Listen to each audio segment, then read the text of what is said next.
Hey there everyone, and welcome to Bill's Retro Gaming Show. On today's video, we're going to be taking a look at a fan remake of a classic Konami Arcade Beat-Em-Up from the early 90s. Stay tuned.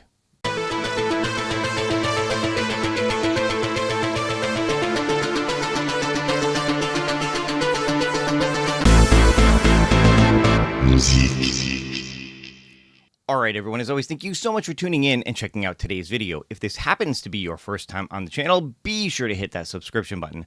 Click the notification bell if you want to be notified every time I put up a new video. Give this one a thumbs up and leave a comment below if you want to be part of the conversation. So I'm sure many of you finally remember the classic X-Men arcade game that was released by Konami in 1992. This came in a 4-player or even a massive 6-player arcade cabinet where you could take on the role of one of the X-Men fighting against Magneto and his Brotherhood of Evil Mutants. And now a remake of this classic arcade game has just been released by Xevitor. Now, Xevitor is a prolific game creator who has made a name for himself or herself, themselves, not really sure, but made a name for themselves by creating their own versions of classic games or their own take on different games and things like that. X-Men being the latest in line of games, such as they've done a version of Spider-Man and Venom Maximum Carnage, X-Men Mutant Apocalypse. There's a D&D beat-em-up style game, DC Task Force, which is a game that I covered a couple of months or so ago, a brand new beat-em-up using classic DC superhero characters, Marvel's Infinity War, God of War, all kinds of different things, all free games to download made by Xevitor. And this X-Men Arcade remake is just the latest game from Xevitor. It's been in the works for well over a year, started back in January of 2024. This is the first release of it in May of 2025. So be aware that if you do download this game, if you do check it out, there's probably going to be some bugs. There's probably going to be some things that need to be worked out in the game, as this is the first release that he's put out there. Xevitor has taken the basis of the original arcade game and turned it up to 11, adding difficulty features, more enemies, and more playable characters. There's something like 30 different playable characters throughout this game, many of which are unlockable, but a lot of which are available right from the beginning of the game, well more than the 6 that were originally part of the original game. So, of course, I will have a link in the description below where you can go and check out this game for yourself, download it for yourself. Again, it is going to be available for PC and Android devices if you want to take the game on the go. Now, Xevitor uses something called Open Beats of Rage as his gaming engine, and that is a gaming engine that allows you to make a lot of these classic beat-em-up style games. So this is not a ROM hack. This is not something that you need an emulator for and able to play. This is its own standalone game. Download it, run the exe, and you're in the game. But enough talking about it. Let's fire up the game, check out some of the options, check out a little gameplay. All right, so here we are at the startup menu for the game. We're going to get into some of the options before we do a little gameplay. And one of the things that I'm going to recommend right away is that you go into control options and make sure that you have gamepads enabled. So if you want to use a gamepad like I am, you can, because none of this is going to be set up when you first start the game. You're going to want to map all of your buttons, and it's just as easy as going up and down with the arrow key on your keyboard, hitting enter on the one that you're on, and then hitting the button on the control pad that you want, such as up, down, left, right, and then, mapping the buttons that you want here. Now, one thing you'll notice is there are a lot more buttons to this game than there are in the classic arcade game. For the classic arcade game, you basically have a jump button, an attack button, and a special button. You've got those here. You've got jump, you've got attack, you've got special. You've also got a block button, and you've also got helper and ultra, which is a ultra version of the special move, basically. You can also map a start and screenshot button. I would suggest keeping rumble disabled if you're using a controller that's got rumble features. I did try it once, and it's really kind of wonky, doesn't really work that well. For instance, as soon as I got into the game, it activated the rumble. The controller just kept shaking, wouldn't stop. Even when I got back out of the game into the main menu, the controller just kept shaking until I quit out of the game altogether. So this is definitely a feature that needs to be worked on. Checking out some of the other options under video options, you can see brightness, gamma, all kinds of different stuff. Display mode, you can go full screen, you can go windowed, and in Windows mode, you can change the resolution on it to make the window bigger or smaller. You've got different filters here, hardware filters and software filters. Right now, I'm using the TV scan line, which I think is going to come out okay on the video. You've got regular scan lines. You've got all kinds of different filters on here. So pick the one that you like, that you think looks best. For now, I think I'll do that. You can preserve the aspect ratio. You can go stretch to screen on it. So we'll keep the aspect ratio on this. Go back. Sound options, for the most part, just volume and whether or not you want background music enabled. Show titles, yes or no. Controller options I already went through. System options are more for, higher end things. If you want to really dive into the settings on the game, you could check that out. But for the most part, I would think you could probably just leave that stuff alone. So now getting into start game, you've got a couple of options here. You can start a brand new game, or you can continue where you left off the last time. I'm going to start a new game, and there's 3 options here. You've got arcade, hardcore, or CPU co-op. Now, this game does allow up to 4 people to play in local co-op. There is no online component to it. The one thing about Open Bore is that it doesn't have anything built in to allow people to play over the internet.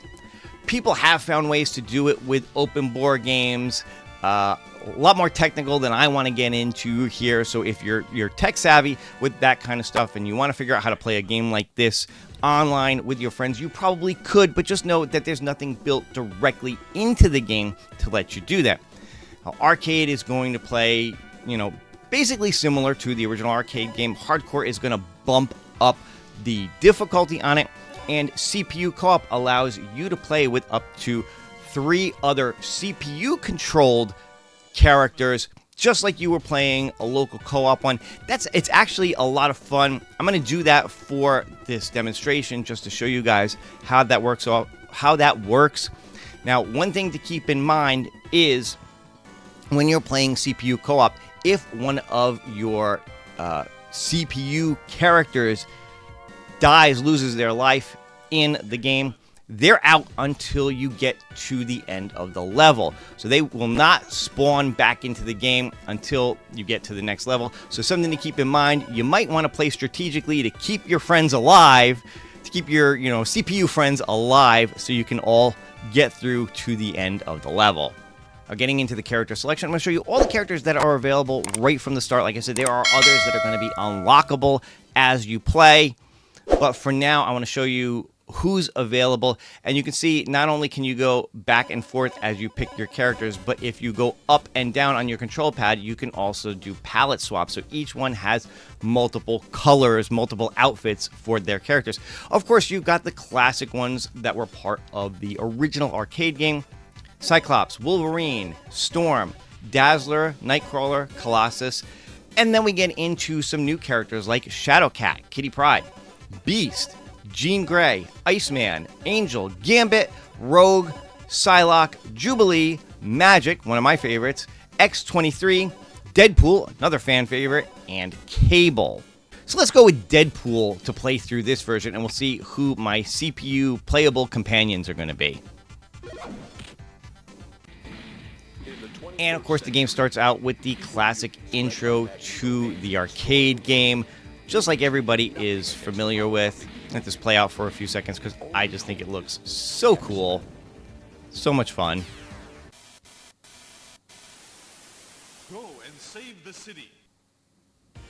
And here we go. So it is me along with Nightcrawler, Wolverine, and Colossus. So I can jump, I can punch, I can block. You can also, if you block and move, you can do special things like Deadpool's got a teleport here. But all right, before I lose all my buddies here. Let's start playing. Of course, you see the first level with the classic Sentinels to beat up. And I do feel like they throw a lot more at you in this game. Different Sentinels. I don't necessarily remember them being different sizes in the arcade game. Maybe I'm wrong. But it does feel like they've definitely added some stuff. These things here, I don't remember at all. So, you've also got your special move, like he can shoot his gun. And then you've got... Hang on. Let's do this. And then you've got this super move right here. Oh, that was actually pretty funny for Deadpool. He picks up a girder and starts hacking away like, you know, the music from Donkey Kong. That was actually pretty funny. But you can see, again, just a lot of similarities to the original arcade game, but definitely takes some licenses with it, changes things up a bit so it's not an exact copy of the game. But, you know, still definitely hits that nostalgic beat when you're playing. Just a lot of fun. Do this special move again, try to take these big guys out because these big guys are a real pain in the neck. And then they blow up and you're in a lot of trouble. Get away from him! That thing, whatever that is, you know, you can pick up health and different things as you go too.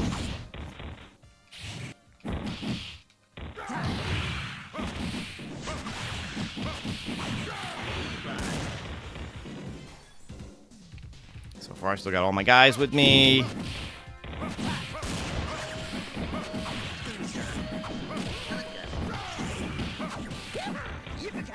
But, you know, yeah, like I said, very similar to the original arcade game. It's got a lot of the same look and feel to it, which I think he's really kind of hit the nail on the head with this. And just really fun to be able to just play this on my PC, or like I said, if you have an Android device and you want to take it on the go to play, you can do that too. Somebody get some health here. All right. Oh, and now we have Pyro and Toad to fight against.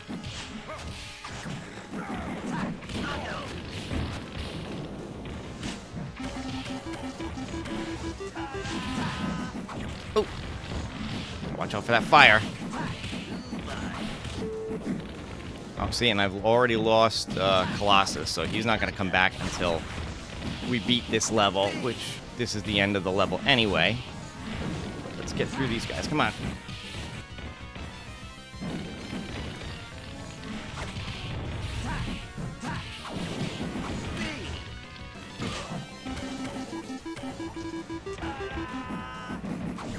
Oh, and I'm probably about to lose my life too here. Let's see if we can take these guys before that happens.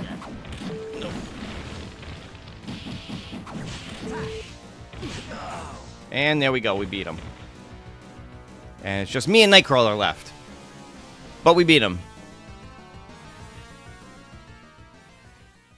And that's the end of the first level. Now we're in the second level. You can see all of my guys are back. Colossus, Wolverine back to full health. Nightcrawler and I are wherever we left off. And then we just continue on to the next level. But I think that's enough. I just wanted to give you guys an idea of how the game looks, how the game plays. You know, you can see, again, how similar it is to the original arcade, yet, you know, obviously added some new touches and different things. Can you not take these things out? I guess you can't take those things out. All right, anyway, that is enough. Just like I said, wanted to give you guys an idea of how it looks and how it plays. And there you go with a look at this fan-made remake of a classic Konami arcade game, X-Men. I gotta tell you, I'm having a lot of fun playing around with this. I really love the addition of the CPU-controlled players to make it feel like you're playing with multiple people. It kind of makes the game a little bit easier having more people there to play with, as opposed to just one player trying to take on all the enemies by yourself. The X-Men arcade game was always difficult to play just one person. You really did kind of need more people to help you get through the game. So having that option is really cool. I know that that's something that is still being worked on. The AI in regards to that still needs a little bit of tweaking. I don't know if he's going to change the thing where once they die, they're dead until the end of the level. Actually, I kind of like that because it adds a little bit of a challenge to the game if you're going to be playing it that way. But let me know what you think in the comments below. Is this something that looks fun to you? Do you want to check this out? If so, again, I'm going to leave a link in the description. You can download this for yourself. You can play it and check it out for yourself. But that's all for this video. Hope you guys enjoyed it. If you did, go ahead, leave me a thumbs up, leave me a like, leave me those comments below. If you're not subscribed to the channel yet, go ahead and do that as well. And if you want to support the channel even further, you could consider getting a membership. But that's all for now. I will see you guys on the next one. Take care and happy gaming.